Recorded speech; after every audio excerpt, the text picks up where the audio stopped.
What do you want? I'm trying to work here. Yeah, I'm really sorry, but you've got to record a video for your brother's birthday. Which brother? David, he's 50. Oh, Well, at least he's not Ken's. He must be 70 or something. okay. What do you need me to do? Oh, it's really easy. I've got a script, and all you have to do Sure, is repeat the camera. things after me. So say, happy birthday, bro. Happy birthday, bro. That's great. And then say, you're not that old. Well, he definitely is old, isn't he? Because he's 50, and he told me that was really old. So I can't say that. Okay, well then, could you say Happy Dixie Day? Happy Dixie Day. At last, it's about me. No, it's not actually. But look, can you just give me 3 words that come to mind when you think of Dave? Yeah, 3. He's my brother. Well, that's factually correct, I guess. And finally, just tell me an annoying or a funny story about David. You know what? I have plenty of stories about David when he was a kid and everything else. But actually, one of my favourite stories is I was trapped in London on 7/7 when the bombs were going off in the tubes. It was my first day in a new job. And the mobile phones weren't working and transport wasn't working. And I couldn't get a hotel. So I decided to walk out of London and head north. And as I was doing that, I figured David was working in Hertfordshire, I think. And I kept trying to ring him. And then finally I got through. And it was great to hear his voice. And then he immediately got in a van with a friend and came to find me. And after about half an hour, we met up somewhere in North London. And David turned up in his van, bibbing his horn with a cowboy hat on, waving at me. And I got in the van and sat there with him and his friend as they rescued me. And I'll never forget him for that. What a star. The hats, you know? Yeah, hats. I forgot, you're supposed to be wearing a funny We're hat. supposed to wear hats. Yeah, really. Like, okay. Yeah. Okay. Brilliant. Now just look at the camera. Happy birthday. Happy birthday, bro.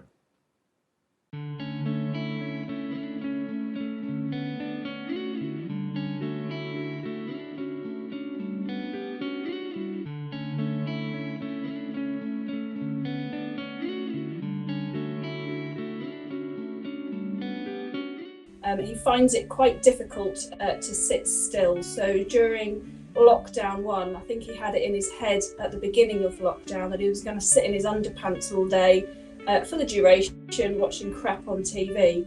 The reality of it is, by the afternoon of day 1, he was absolutely bored. So at the end of lockdown, we had a veg patch. He'd managed to take out an internal window and make that good. Created built-in shelves. He turned drums into light fittings and to tables. He reorganised the garage, repointed the paving slabs. So actually, sitting in his underpants really didn't come to fruition.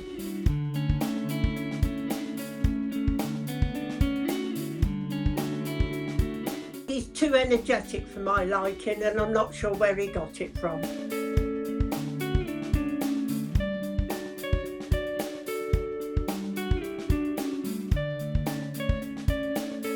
Good taste in music, poor taste in hats.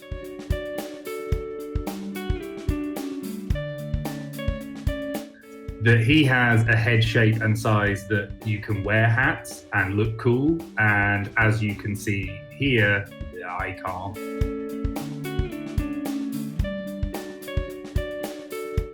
He's like an itch that just won't go away, but then when it does, you can't help but wonder where it went.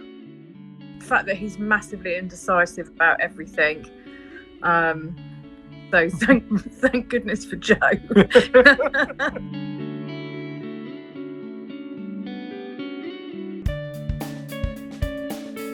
Every time we go out, we lose each other, and he ends up crying into his phone, bless him.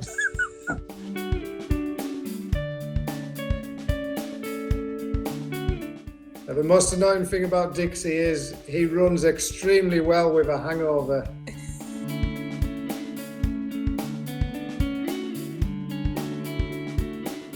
I remember a time when his squirrel grew to human size and went to go punch a demon into nothingness, and instead it was more of a pathetic little slap.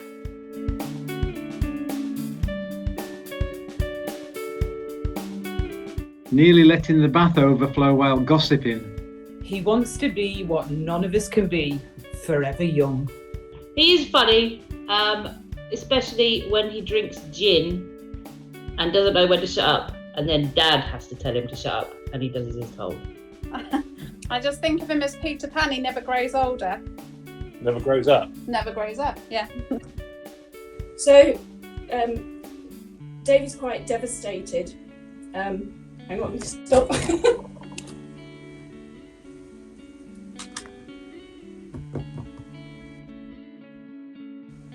Didn't think I was going to get upset saying this. Hang on.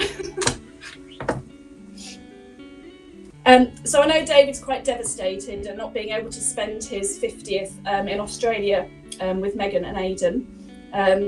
So I had attempted to organise alternatives, which really didn't cut the mustard, but obviously they're not going to come off either. So I reckon we're going to be spending his 50th birthday having cheese and tomato sandwiches, jelly and ice cream in the kitchen for two. But actually, I think what will happen, knowing David, that he'll be creating his own little disco for two in the kitchen for the evening of his birthday, which actually will be quite nice. Not quite as nice as spending it in Australia with Megan and Aidan, granted, but equally quite as nice. Happy birthday, Dad! Dad's last trip to Australia is definitely some of my favourite memories of him. Me and Megan still laugh at the random jokes we established on that trip and the weirdness that is our dad. And obviously, we live so far away. Even though we live so far away, I love how he is a huge reason we've seen a large amount of our country. Because obviously we went around a lot of places while he was over. And it was nice that last trip because we were like a little bit older, and it was just nice seeing him be our weird dad again. No matter how far away we are from you, we always feel your love and hope that you feel our love for you, mine and Megan's. You're an amazing dad, both me and Megan. Love you so much. We hope you have an amazing birthday. You deserve it. Love you lots. Okay, David, it's me again. We're really sorry that you couldn't go to Australia, and we're really upset we can't go to Yorkshire to meet you all.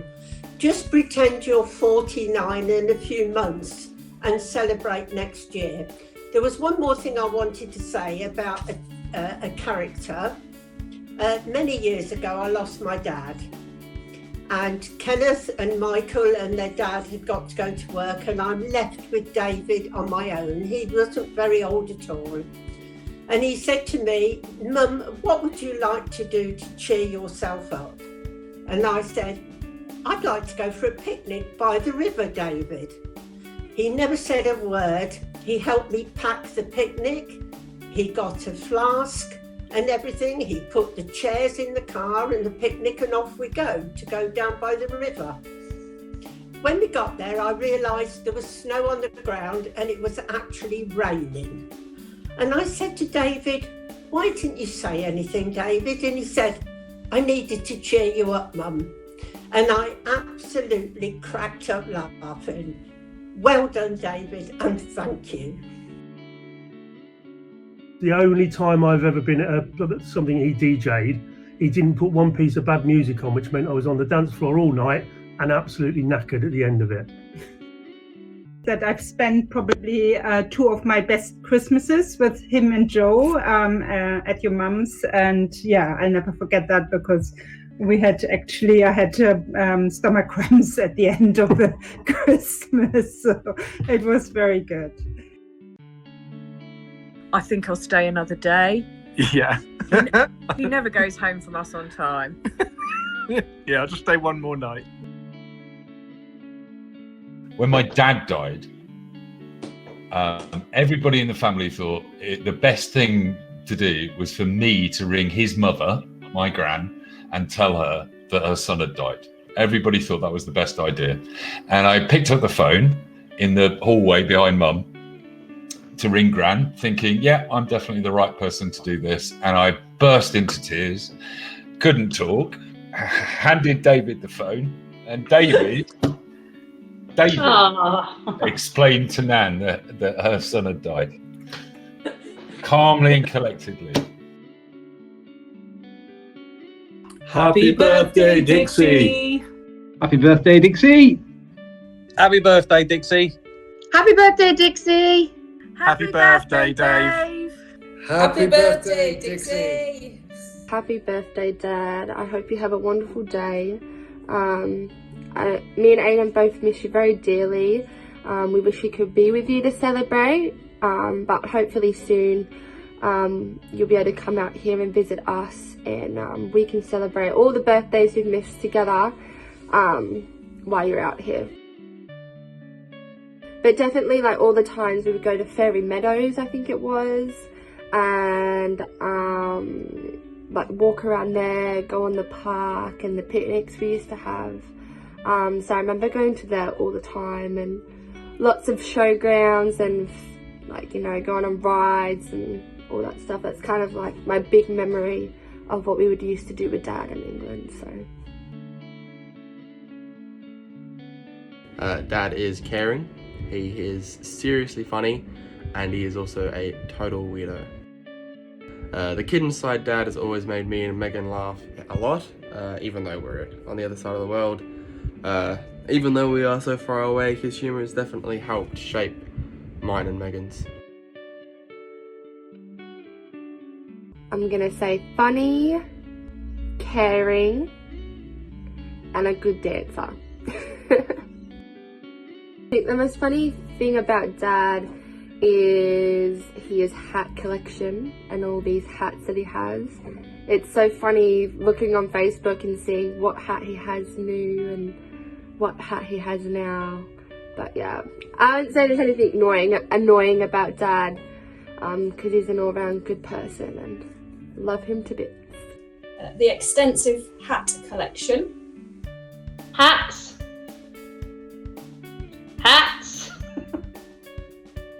Hats. Most eccentric taste in hats. Skinny little runt. Funny. Jamiroquai. Apparently the favourite son, according to his brothers. Guess I'll have another beer. It's probably the other one. Stuck in a different decade, or maybe a different planet, I'm not sure. And he's the only man, well, apart from himself, who can pull absolute fashion gems out of a charity shop. Purple velvet suit. Baron S. Greenback. Happy birthday, David. Happy birthday, big bro. Happy birthday, David. Feliz cumpleaños, Dave. Oh, herzlichen Glückwunsch zum Geburtstag, David. Happy birthday, bro. Happy birthday, David. My favourite son. Happy birthday, babe.